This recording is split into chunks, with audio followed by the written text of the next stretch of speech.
teman-teman, selamat datang di video pembelajaran kita kali ini.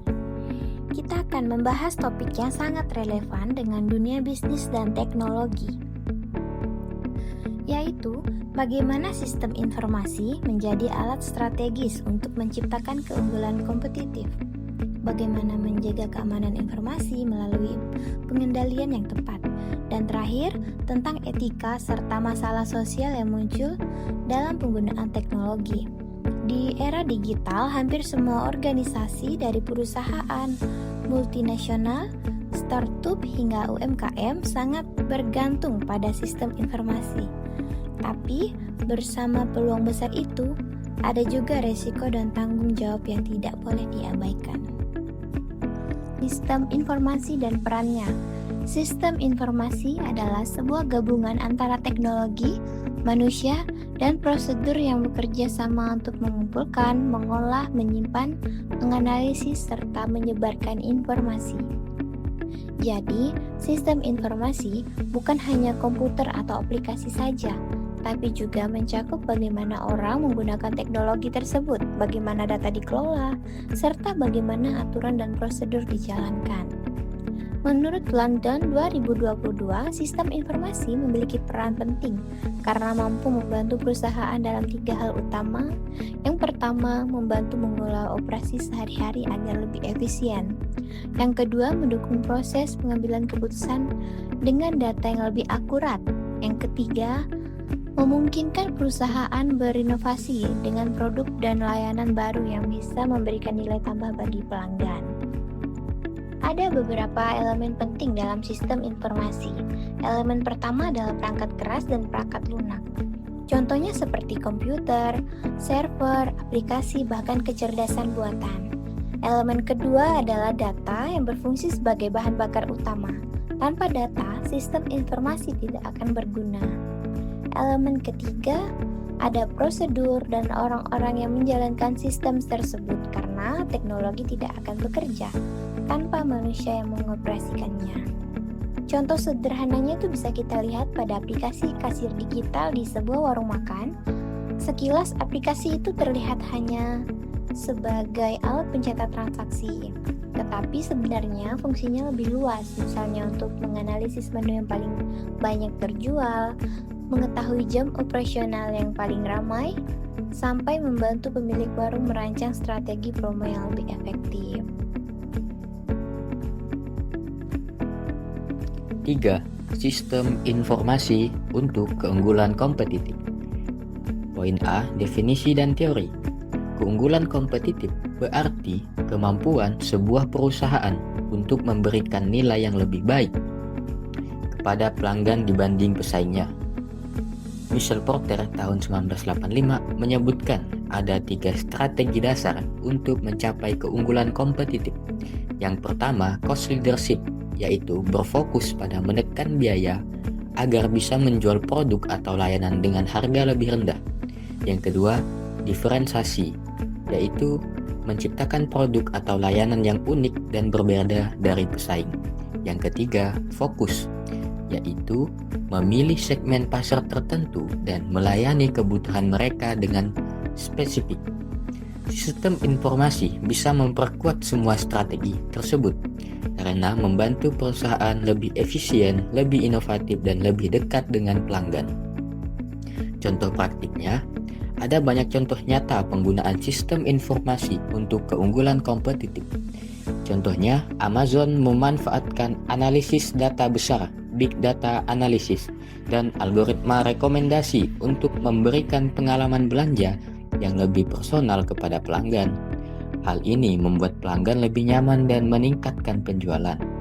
Gojek dan Grab juga memanfaatkan sistem informasi dengan cara mengintegrasikan banyak layanan dalam satu aplikasi, mulai dari transportasi, pembayaran digital, pesan antar makanan, hingga logistik. Inovasi ini bukan hanya memudahkan pelanggan, tetapi juga memperluas ekosistem bisnis mereka. Di bidang manufaktur, Toyota menggunakan sistem ERP, Enterprise Resource Planning, dan metode just in time untuk memastikan produk berjalan lebih efisien, mengurangi biaya, dan tetap menjaga kualitas. Dampak bagi UMKM, sistem informasi tidak hanya bermanfaat bagi perusahaan besar, tetapi juga usaha kecil dan menengah UMKM. Contohnya tokoh kecil yang memanfaatkan marketplace online atau aplikasi akuntansi digital. Dengan teknologi tersebut, tokoh kecil bisa menjangkau pasar lebih luas, menghemat biaya, dan bahkan mampu bersaing dengan perusahaan besar. 4. Keamanan informasi dan kontrol. Pentingnya keamanan. Di era digital, keamanan informasi menjadi hal yang sangat penting. Ancaman bisa datang dari berbagai arah, seperti pencurian data, peretasan akun, ransomware, hingga serangan phishing. Whitman dan Method tahun 2021 menjelaskan bahwa keamanan informasi harus mencakup 3 hal utama. Yang pertama, kerahasiaan, yaitu menjaga supaya data tetap rahasia dan hanya bisa diakses oleh pihak yang berhak. Yang kedua, integritas, yaitu memastikan data tetap akurat dan tidak berubah tanpa izin. Yang ketiga, ketersediaan, yaitu memastikan data bisa diakses kapanpun dibutuhkan. Jenis kontrol. Untuk melindungi informasi, ada beberapa jenis kontrol keamanan. Yang pertama, kontrol teknis, seperti penggunaan enkripsi, firewall VPN, dan autentikasi multifaktor. Yang kedua, kontrol administratif, berupa kebijakan keamanan, standar operasional prosedur atau SOP, serta audit rutin. Yang ketiga, kontrol fisik, misalnya pengamanan ruang server, penggunaan CCTV, dan sistem biometrik untuk akses terbatas. Contoh kasusnya, kasus kebocoran data pada platform media sosial menjadi pelajaran berharga bahwa manajemen hak aset dan audit keamanan sangat penting. Selain itu, adanya regulasi seperti GDPR di Eropa atau Undang-Undang Perlindungan Data Pribadi PDP di Indonesia mendorong organisasi untuk lebih serius melindungi data pribadi pengguna. Pesan pentingnya adalah keamanan data bukan sekedar biaya tambahan, tetapi investasi untuk menjaga reputasi perusahaan. Baik, yang kelima ada etika dan masalah sosial dalam sistem informasi. Masuk bagian isu etis utama. Richard Mason pada tahun 1986 memperkenalkan 4 isu etika informasi yang dikenal dengan prinsip PAPA. Antara lain, yang pertama, privasi, yaitu setiap individu berhak menjaga kerahasiaan data pribadinya. Yang kedua, akurasi, yaitu menyangkut siapa yang memiliki informasi dan bagaimana hak cipta dilindungi. Dan yang keempat, ada akses, yaitu kesetaraan akses terhadap teknologi agar tidak ada kelompok yang tertinggal. Baik, masuk bagian masalah sosial. Beberapa masalah sosial yang muncul akibat perkembangan sistem informasi antara lain. Yang pertama, privasi data.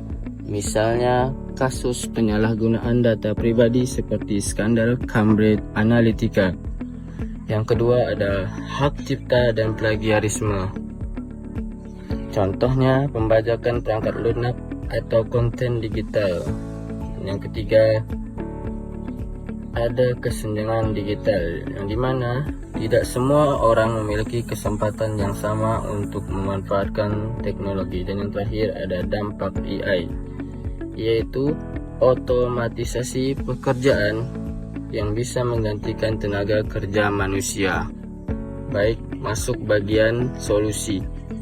Untuk menghadapi masalah ini, ada beberapa solusi. Pertama, meningkatkan literasi digital masyarakat supaya lebih sadar akan risiko. Kedua, perusahaan perlu memiliki kebijakan yang jelas mengenai penggunaan data.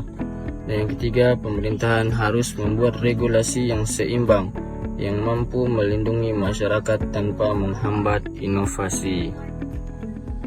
Baik, saya akan memberikan contoh yang lebih singkat ke dalam materi yang kelima, yaitu etika dan masalah sosial dalam sistem informasi. Baik, contohnya itu ada seperti akurasi, yaitu data salah input, yang mana contohnya itu seperti rekam medis yang keliru. Yang kedua, ada properti, yaitu hak cipta yang dilanggar, contoh misalnya film atau software yang bajakan. Yang ketiga, yaitu ada kesenjangan digital. Contohnya yaitu siswa yang misalnya lagi di pedalaman atau siswa yang rumahnya tinggal di pelosok yang sulit untuk akses jaringan atau internet. Dan yang kelima itu ada privasi data, yaitu kebocoran data pengguna. Baik, yang keenam ada tren dan tantangan masa depan, yang mana ke depan perkembangan sistem informasi akan semakin erat dengan teknologi seperti Artificial Intelligence atau AI atau Internet of the Things atau bisa disebut IoT dan Cloud Computing. Teknologi ini membuka peluang inovasi yang besar, tetapi juga menghadirkan risiko baru, terutama dalam hal keamanan. Selain itu, ada tantangan dalam hal etika AI, yaitu bagaimana memastikan algoritma tidak bias, adil, dan tetap menghormati hak asasi manusia. Saya akan memberikan contoh-contoh singkat ke dalam materi yang keenam, yaitu tren dan tantangan masa depan, yaitu seperti AI, alat bantu kerja tapi juga rawan hoax. Yang kedua itu ada IoT, yaitu smart home yang sangat mudah bisa diretas. Dan yang ketiga itu ada cloud, efisien tapi berisiko kebocoran data terhadap penggunanya. Dan yang terakhir itu ada etika AI, yaitu face recognition yang bisa bias. Baik, jadi kesimpulannya, sistem informasi saat ini sudah menjadi bagian yang tidak terpisah dari bisnis maupun kehidupan sehari-hari. Ia bukan hanya membantu operasional, tetapi menjadi strategi untuk mencapai keunggulan kompetitif. Namun, bersama dengan manfaat besar tersebut muncul juga tantangan dalam keamanan, etika, dan dampak sosial. Masa depan sistem informasi penuh dengan peluang sekaligus resiko. Oleh karena itu, diperlukan kesadaran, regulasi, serta kerjasama yang kuat agar sistem informasi bisa dimanfaatkan secara optimal dan tetap aman bagi semua pihak.